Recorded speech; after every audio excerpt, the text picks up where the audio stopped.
Welcome to Reformed Thinking. So, picture the scene for a moment.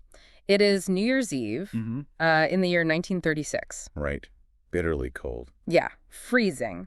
You are standing in the corner of this small Catholic hospital room in Bismarck, North Dakota. The temperature outside has absolutely plummeted. We are talking 20 degrees below zero. Wow. And the wind is just howling across the northern plains. Inside that freezing room, a 55-year-old man lies dying of lobar pneumonia. Which is a brutal way to go. It really is. For those unfamiliar with the medical specifics of that disease before, widespread antibiotics, it is agonizing. The air sacs in the lungs fill with fluid. Right, so breathing becomes incredibly rapid and shallow. Yeah, and this man is completely physically exhausted. His body is just ruined by years of relentless bruising institutional warfare. This man is J. Gresham Machen. A giant of a figure. Truly. And in this final isolated hour, as his lungs fail him, he does not dictate a message about his legacy. He does not mention his massive family wealth or his academic prestige. Or the church trials, right? Spot on. None of the fierce ecclesiastical trials that dominated his final years. He dies fighting a battle that is ripping through every single institution today. The war between objective truth and subjective feelings. Yes. He uses his last ounces of breath to dictate a telegram to his friend and colleague, the theologian John Murray. The telegram is super brief. It reads, quote, "I'm so thankful for the active obedience of Christ. No hope without it." It is such a stunning final statement. It really is. So our mission for this deep dive is to look at the life, the intense theology, and the fierce battles of J. Gresham Machen. There's a lot to unpack there. Oh, totally. We are going to figure out why Machen believed with every fiber of his being that Christian faith relies entirely on objective historical facts. And why he viewed theological modernism not as an updated version of Christianity, but as a rival religion entirely. Yes. I am thrilled to welcome our expert to help us break down this incredible source material. Let us start right there in that freezing hospital room. Sounds good. What is the active obedience of Christ, and why was this specific doctrine the absolute core of Machen's fight against a modernizing culture? Well, what stands out immediately is that Machen's dying thought was not directed inward. Meaning he wasn't looking at his own feelings. Right. He wasn't looking at his own feelings or what he had accomplished for God. It was directed outward toward what God had accomplished for him in history. Okay, so how does that work mechanically? To understand the mechanics of this, we have to look at the Westminster Confession of Faith, specifically chapter 11, which deals with the doctrine of justification. Right. The Protestant tradition distinguishes between two aspects of Christ's work on earth. You have his passive obedience and his active obedience. Let's break those down. What is the passive part? The passive obedience refers to Christ's willingness to suffer and die on the cross. He passively endured the penalty for sin. So he absorbs the divine wrath that lawbreakers deserve. Precisely. So the passive obedience is the cross. It is the payment of the debt. It is wiping the slate clean. That gets us part of the way there. But Machen's telegram specifically highlights the active obedience. Right. Thankful for the active obedience. This refers to Christ's perfect, lifelong conformity to the moral law of God. Like his day-to-day life. Yeah. Every single day of his earthly life, Jesus actively fulfilled the righteous demands of God's law. He loved God with all his heart, soul, mind, and strength, and loved his neighbor as himself. Okay, I see where this is going. The doctrine of imputation teaches that by faith alone, both of these elements, the passive payment of the penalty and the active fulfillment of righteousness, are credited to the believer. So Machen saw this as the absolute anchor of his soul. It was a forensic, objective reality that happened entirely outside of himself. Yes, completely external to him. Let me see if I can translate this into a working analogy. Imagine having a bank account that is just drowning in a massive unpayable debt.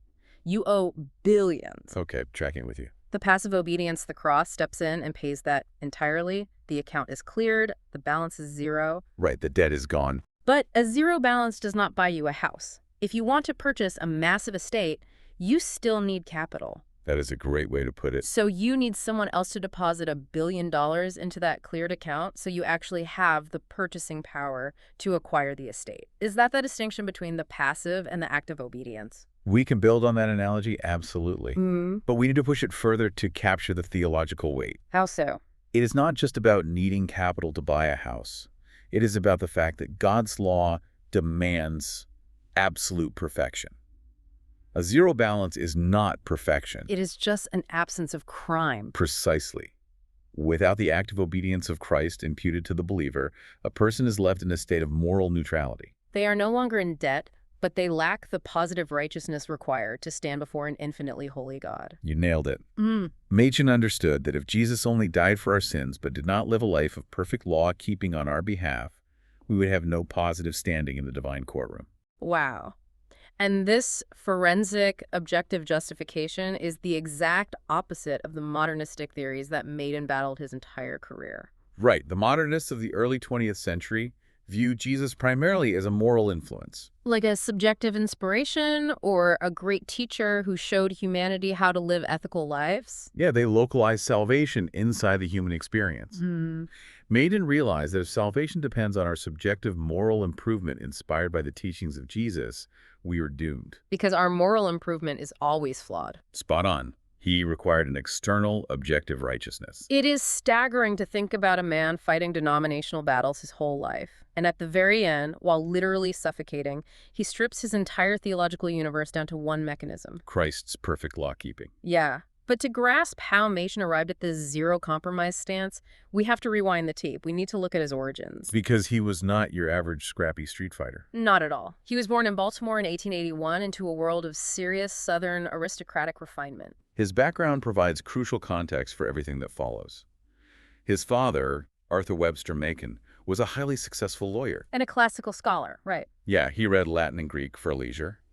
And his mother, Mary Gresham Machen, was brilliantly educated and possessed a highly cultured piety. So they were thoroughly steeped in the Southern Presbyterian tradition. Absolutely. This environment offered Machen an immense intellectual advantage, but also extraordinary material independence. Let's talk about the money. At the age of 21, he inherited $50,000 from his maternal grandfather. And by the time of his death, his estate was valued at over $250,000. We really need to pause and put that money into perspective for you, the listener. Inheriting $50,000 in the early 1900s is astronomical. It is massive. Adjusted for inflation and purchasing power, we are talking about massive, life-altering wealth. It was roughly 25 times his initial annual teaching salary at Princeton. Which is just wild to think about. This material independence totally insulated him from the typical economic anxieties most people face. It meant he could fund conservative publications out of his own pocket. He could financially support struggling students who agreed with his theology. Yeah. When institutions crumbled, he could essentially bankroll the founding of a new seminary. It reminds me of a modern tech founder unilaterally bankrolling a massive cultural initiative just because they have the capital to bypass the usual fundraising bureaucracy. That financial insulation gave him the freedom to fight without fear of losing his livelihood. The tragedy, which we will see play out later, is that this same financial independence also isolated him from the natural checks and balances that ordinary people face. Right. But his most intense crucible did not happen in a boardroom or a church court. It happened in the classroom. In 1905, Machen traveled to Germany for a year of postgraduate study. And Germany was the undisputed epicenter of European theological liberalism at the time, wasn't it? Oh, absolutely. At the University of Marburg, he studied under Wilhelm Hermann, a towering figure in what was known as Ritschlian theology. Wait, pause right there. Ritschlian theology. For those of us who are not 19th century German scholars, what is the core idea behind that term? Sure. So Albrecht Ritschl, the founder of this school of thought, was heavily influenced by the philosopher Immanuel Kant. Okay, Kant. Right. And he separated religious faith from historical and scientific facts.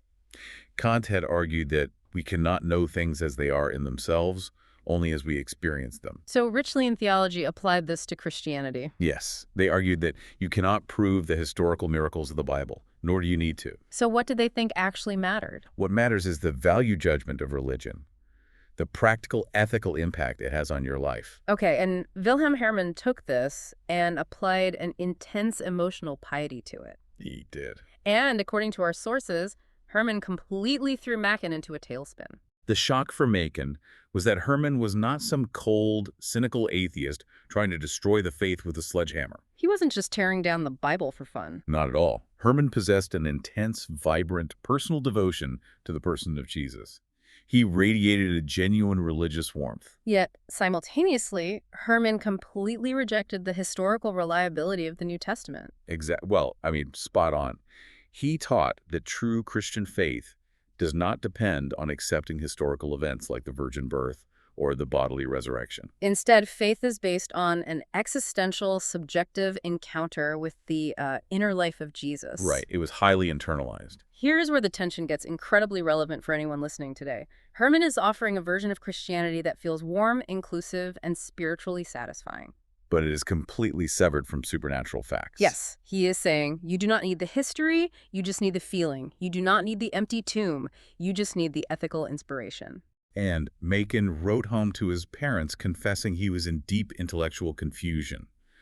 The sources show he was genuinely tempted by this. It must have been a terrifying challenge for a young man raised on the cool, highly intellectualized orthodoxy of old Princeton. Totally. Herman was brilliant, charismatic, and seemingly very holy. But Machen realized that Herman's subjective detachment was a brilliant delusion. Yeah, it allowed a person to feel extremely religious while functionally abandoning the objective truth of God's revelation. Through patient correspondence with his mother and his theological mentors back home, Machen emerged from this crisis with his orthodox faith intact. But this German experience altered his trajectory forever. It gave him a genuine empathy for young students wrestling with doubt because he had felt the psychological weight of modern skepticism himself. More crucially, it instilled in him a burning hostility toward theological duplicity. He understood how the modernist mind worked because he had studied under its brightest star. Let us examine that duplicity. Think about how tempting this is today. There is massive cultural pressure to keep the vibe of Christianity. The ethical teachings, the community, the social justice aspects, the stained glass windows. Yeah, all the aesthetics. Keep all that while quietly dropping the historical claims that modern society finds embarrassing. Machen saw German scholars doing this openly in the classroom, but what really angered him were American pastors doing it stealthily in the pulpit. He could respect the honest skepticism of the German Academy. Herman was at least honest about what he rejected. What Machen could not tolerate were American modernist pastors who privately denied the bodily resurrection or the virgin birth, yet stood in their pulpits every Sunday reciting historic confessional creeds. Just to retain their jobs, their salaries, and their cultural standing. To Machen, this was not progressive theology. It was a basic violation of moral and linguistic integrity. When I read the sources, the craziest part to me was the vocabulary trick. Oh, the redefinition of terms. Yes. A modernist would stand in the pulpit and say, I believe in the resurrection. And the congregation assumes he means a literal empty tomb. But in his head, he just means Jesus' spirit lived on in his friend's memories. That is not theology. That is a bait and switch. The psychological reason they did this is quite simple. The modernists wanted to retain the massive cultural capital. The beautiful church buildings, the institutional authority of the historic church. Right, but they wanted to discard the supernatural elements that offended the modern scientific mind. If they openly declared they did not believe the Bible, they would be fired. So they redefined the dictionary. It is brilliant in a very dark way. Machen watches this stealthy infiltration happen, and he realizes private letters and faculty lounge complaints are not enough. He needs to drop a public anvil on this ideology. So in 1923, he writes his landmark book, Christianity and Liberalism. He does not argue that modernism is a slightly confused version of Christianity. He attempts to entirely reclassify it. He asserts that modernism is a rival naturalistic religion entirely.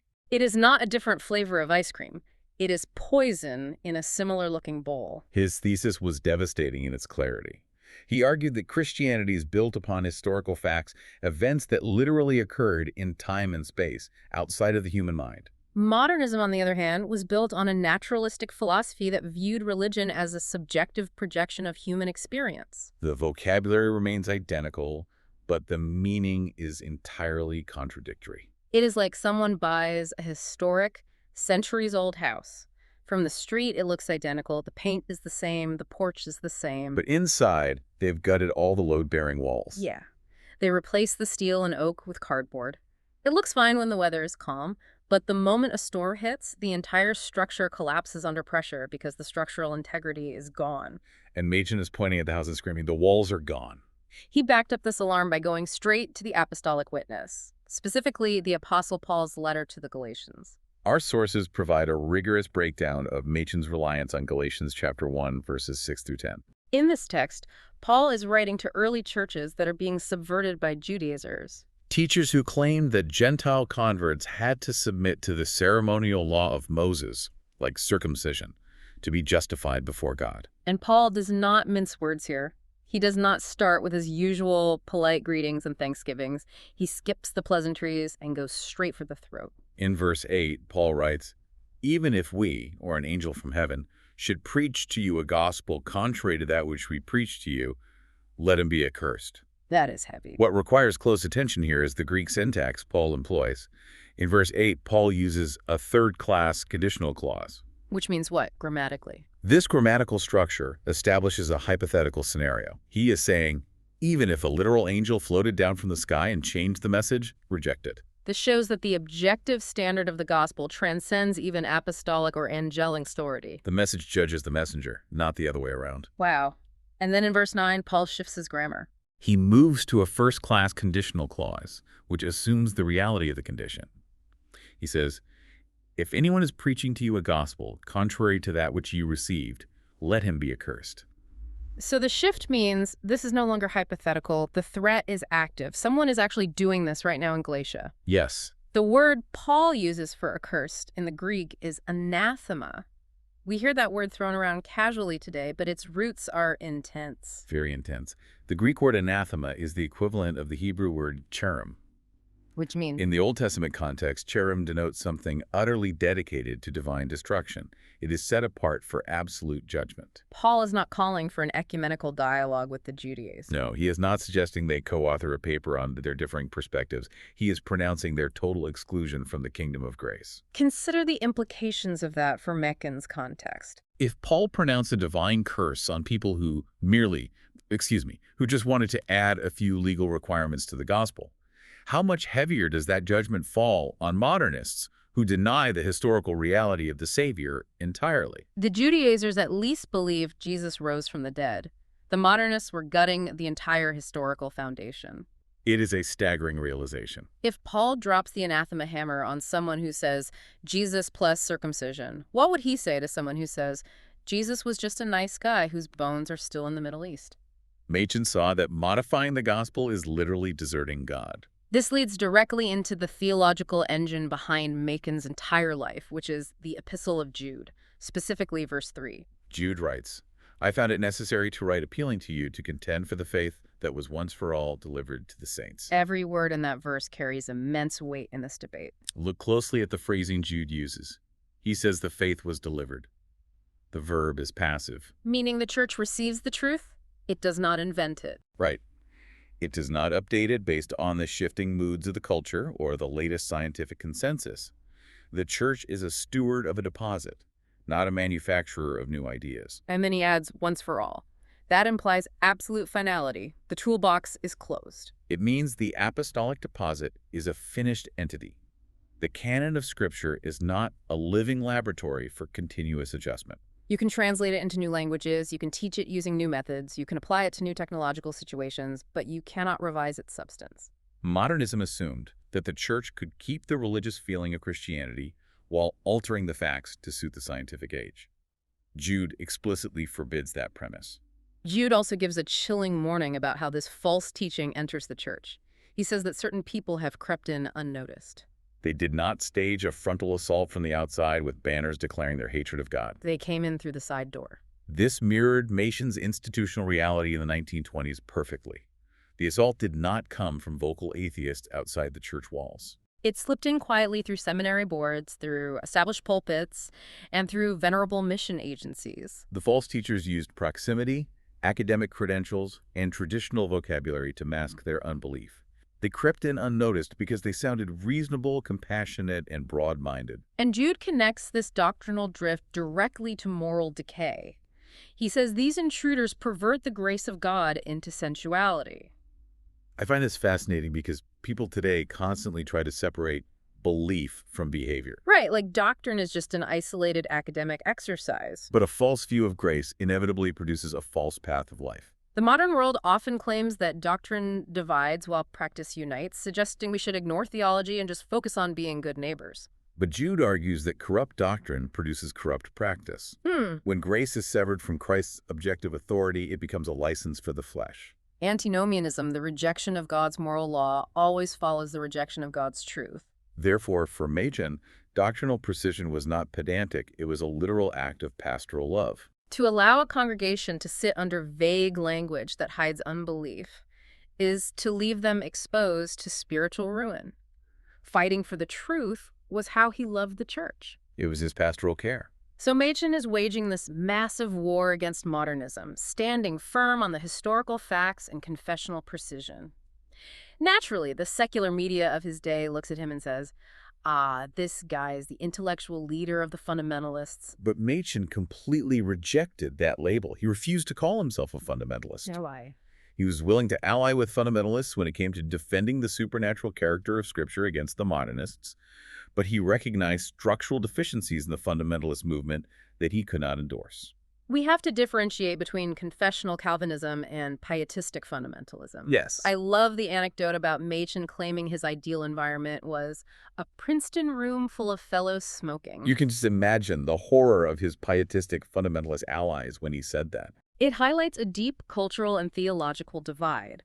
Machen was a confessional Calvinist, heavily influenced by his mentor, B.B. Warfield. Warfield famously declared that Calvinism is not just one theological system among many, but Christianity come to full flower. Machen believed that fundamentalism lacked the robust historical perspective and the comprehensive worldview necessary to truly defeat modernism on an intellectual level. Fundamentalism often carried an anti-intellectual bias, dismissing serious biblical scholarship or historical theology. They tended to substitute brief, skeletal lists of fundamentals for the massive, carefully articulated confessions of the Reformation, like the Westminster Confession. Furthermore, fundamentalism often elevated cultural taboos, like forbidding smoking, drinking, or playing cards to the level of dogma. And Machen's southern anti-legalistic disposition bristled at that. He believed that non-confessional revivalism was inherently unstable. Without the heavy theological scaffolding of a historic concession, a movement will eventually cave under the pressure of modernism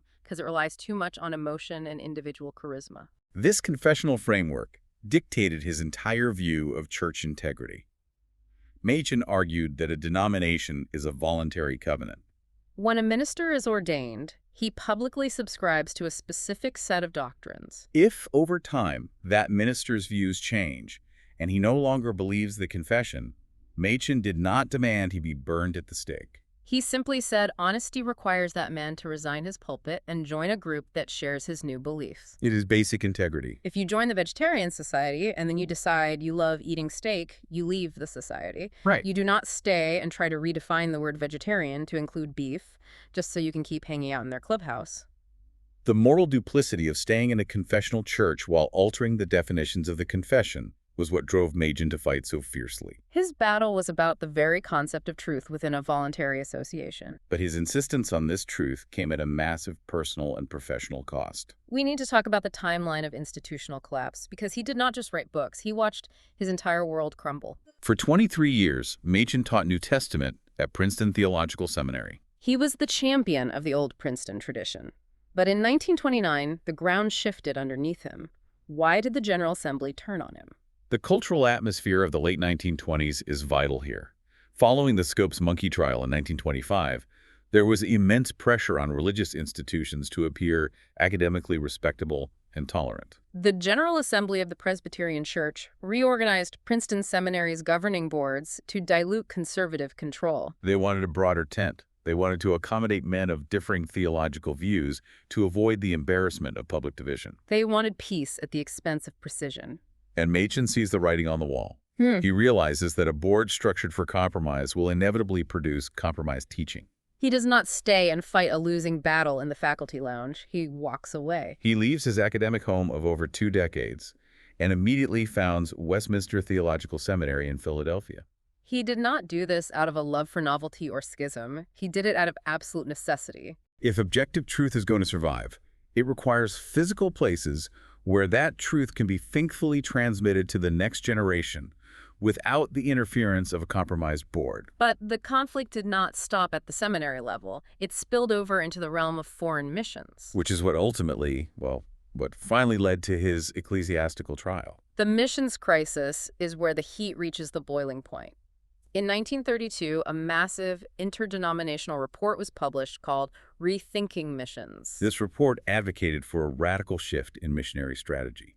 reflecting the creeping naturalism of the era. It suggested that missionaries should no longer seek to convert adherents of other religions. Instead, they should adopt a syncretistic approach, cooperating with other faiths for mutual social progress, medical care, and education. So, no more preaching the exclusive claims of Christ. Just go build a hospital, dig a well, and validate whatever local religion is already there. And the denominational board actually supported missionaries who believed this, like the famous author Pearl Buck in China.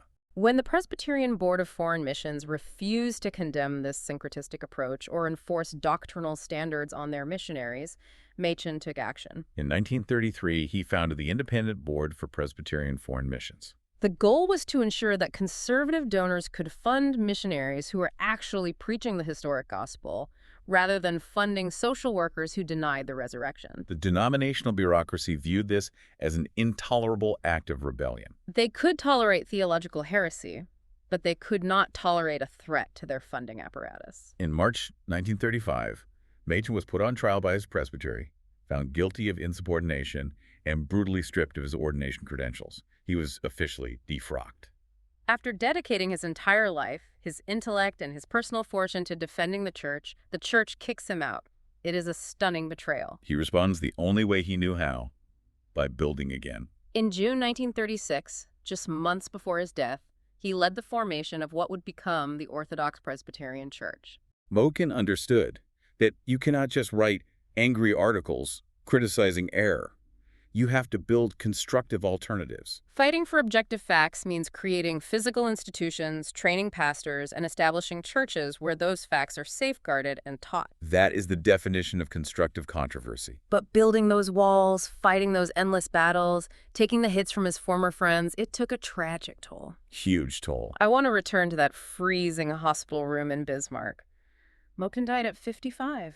That is shockingly young for an academic who had access to the best medical care money could buy in that era. We have seen hints of this physical decline throughout our discussion, but the sources point out something incredibly striking. His close colleague and biographer, Ned Stonehouse, called it the critique of silence.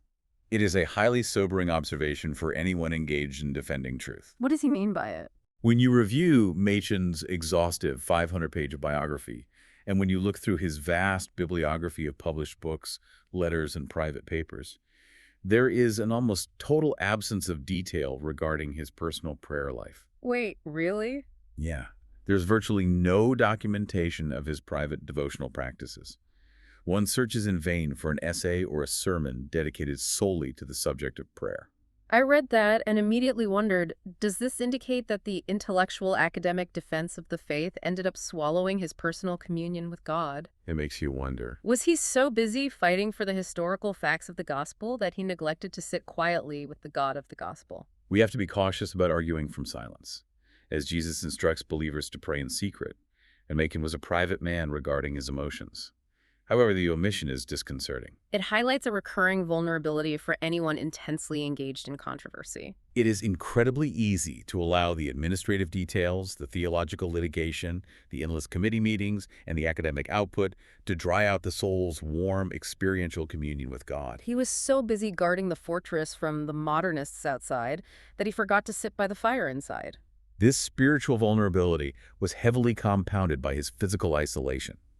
We discussed his immense wealth earlier. That wealth, combined with his status as a lifelong bachelor, meant he had no immediate family present in his daily life to restrain him. Furthermore, as the founder and primary funder of these new institutions, he lacked a formal structure of elder accountability that could command him to stop, rest, and recover. He was the boss. There was nobody with the authority or the proximity to look him in the eye and say, "J. Gresham, you look terrible. You are burning out. Go home and sleep for a month." Stonehouse noted with great sadness that there was no one of sufficient influence to compel him to curtail his grueling program. Consequently, Machen allowed himself to become 30 pounds overweight. He was completely physically depleted from the trials and the travel. Taking that brutal train ride into the sub-zero winds of North Dakota to preach at a handful of small churches was a colossal failure of stewardship over his own physical body. His immune system was compromised, and the lumbar pneumonia took him rapidly. It is a massive lesson for anyone listening. Even the most brilliant, orthodox defender of truth is fatally vulnerable without structural accountability. You need friends. You need an authority structure that can tell you no. You need physical stewardship. If he had paced himself, if he had taken care of his body, we might have had another 20 years of his peerless scholarship. That is the tragedy. But even in this, we see the providence of God utilizing imperfect vessels. Machen was combative. He could be harsh in his rhetoric. He lacked balance in his physical stewardship. Yet, God utilized those very traits, his stubbornness, his absolute refusal to yield, his intense focus on objective facts, to ensure the preservation of a massive theological legacy. He built the lifeboat so that the confessional tradition could survive the modernist flood of the 20th century. We do not place our hope in the perfection of the human vessels, but in the preserving grace of God who works through them. What is the core lesson we take away from this analysis of Machen's life? It all comes back to the telegram he dictated while struggling for breath. Faith requires facts. If the historical events of the gospel, the virgin birth, the miracles, the cross, the empty tomb, the active law-keeping of Christ, if those facts are surrendered just to appease the modern scientific mind, you might keep the vocabulary, but the religion itself is dead. You cannot gut the historic house and expect it to provide shelter in the storm. Machen knew that, and he spent his life, his fortune, and his health making sure the walls stood firm. Absolutely. I want to leave you with a final thought to chew on, something that builds on everything we've covered today. Consider the spaces in your own life where you feel the social pressure to adjust hard historical truths to make them more palatable to your peers, your coworkers, or your culture. It is a strong temptation. When you are tempted to hollow out the definitions of the words you use just to keep the peace and avoid conflict, ask yourself a hard question. Are you actually preserving the truth, or are you just presiding over its quiet demolition? That is the question. Think about that freezing room in Bismarck, North Dakota.